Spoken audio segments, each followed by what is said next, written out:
আসসালামু আলাইকুম প্রিয় দর্শক। আজ আমার দেশ পত্রিকায় দারুণ একটা নিউজ আসছে, যেটা ব্যাংকিং ইন্ডাস্ট্রির জন্য খুব পজিটিভ একটা নিউজ। গত বছরের জুলাইয়ের পরে শেখ হাসিনার পলায়নের পর ব্যাংকিং ইন্ডাস্ট্রিতে যে বিশৃঙ্খলা শুরু হয়েছিল, গ্রাহকের যে আস্থা অভাব দেখা দিয়েছিল, সেই আস্থাটা নতুন করে ফিরে আসবে বলে মনে করছি।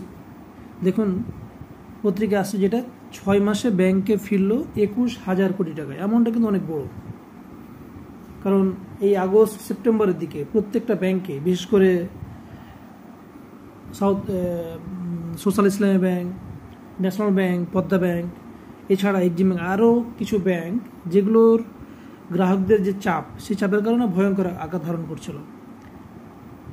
তাদের আসলে গ্রাহকদের আসলে একটা বিশাল বিশ্বাসের ঘাটতি তৈরি হয়েছিল।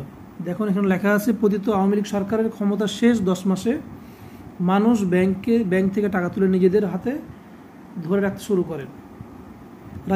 রাজনৈতিক পট পরিবর্তনের পর আওয়ামী লীগ সরকারের আমলে ব্যাংক খাতের অনিয়ম, লুটপাট হওয়া খবর বেরিয়ে আসে।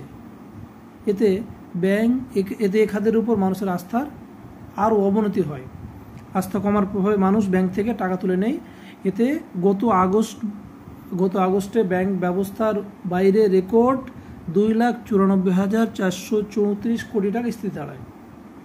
তবে অন্তর্বর্তীকালীন সরকারের নানা উদ্যোগে স্থিতিশীলতা ফেরায় ব্যাংকের খাতের প্রতি মানুষের আস্থা বেড়েছে। অর্থাৎ গত বছরের আগস্ট মাসের পরে ধীরে ধীরে বাংলাদেশ ব্যাংক, বিভিন্ন ব্যাংকে যে ব্যাংকগুলো তারল্য সংকট ছিল, তাদেরকে নানানভাবে আর্থিক সহায়তা দিয়ে ধীরে ধীরে ব্যাংকগুলো ঘুরে দাঁড়াতে শুরু করছে। আমরা দেখলাম গত কয়েকদিন আগে 6টা ব্যাংকের ব্যাপারে বলা হয়েছিল, ইসলামী ব্যাংক, ইউসিবিএল, এক্সিম ব্যাংক, এরকম 6টা ব্যাংক যেগুলো ঘুরে দাঁড়াইছে।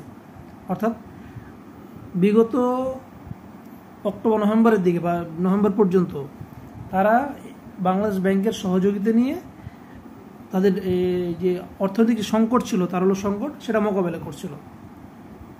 বর্তমানে তারা যেহেতু ঘুরে দাঁড়াইছে, তাদের গ্রাহকরা আস্থা ফিরে পেয়েছে, তারা আবার নতুন করে সে ব্যাংকে যাচ্ছে, তারা টাকা রাখছে, ডিপোজিট করছে। এই ডিপোজিট করার কারণে ব্যাংকগুলোর ডিপোজিটের হার, যে আমানতের অ্যামাউন্টটা, সেটা বৃদ্ধি পেয়েছে। বৃদ্ধি পাওয়ার কারণে সেই